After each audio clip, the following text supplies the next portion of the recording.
Jim Candy Part 2, Chapter 2.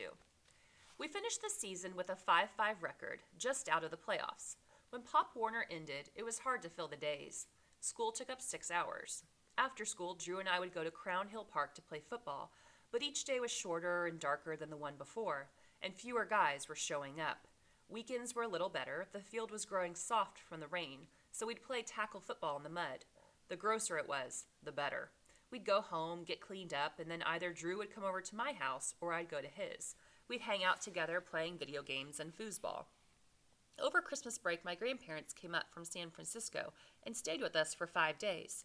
They're my mom's parents, and they're nice enough, but they still treat me like I'm 5 years old. I'd turned 15 just before they arrived, and they insisted on taking me out for a Happy Meal at McDonald's. After that, Grandpa Leo and I went to Inner Bay to play miniature golf. The wind was howling so hard I thought it was going to knock Grandpa Leo into one of the windmills. But he kept telling me how much fun he was having and how glad he was to be visiting and how much I had grown. Christmas Day, I got the regular stuff plus my own cell phone. "It's a pay-as-you-go plan, Mick," my mom said, "strictly for emergencies." The first week of January, my dad was offered a different time slot at the station. He'd been working with Lion Terry, not Ben Braun, and his hours would be from 4 in the afternoon to 9 at night. My mom wanted him to take it. "You know what I think of Ben Braun," she said. "Lion would be easier to work with," he said, "and I wouldn't have to get up at 4 in the morning anymore." He looked at me. "But I won't be around much in the evenings. The house will be empty when you come home." "That's okay," I said. "I just come in and go right out. You know that." He pulled on his ear a little. "How about football? How are you going to get to the games?"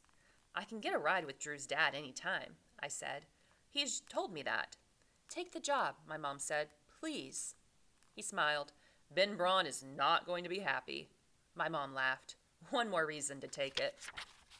Nothing really happens in this paragraph or in this chapter. It's more of like a transition chapter from him being a kid to then going into high school and the changes that are coming about, such as his dad's job. He's not going to be around as much when Mick gets home from school to talk to him about football or to practice with him because he'll be working late into the evening.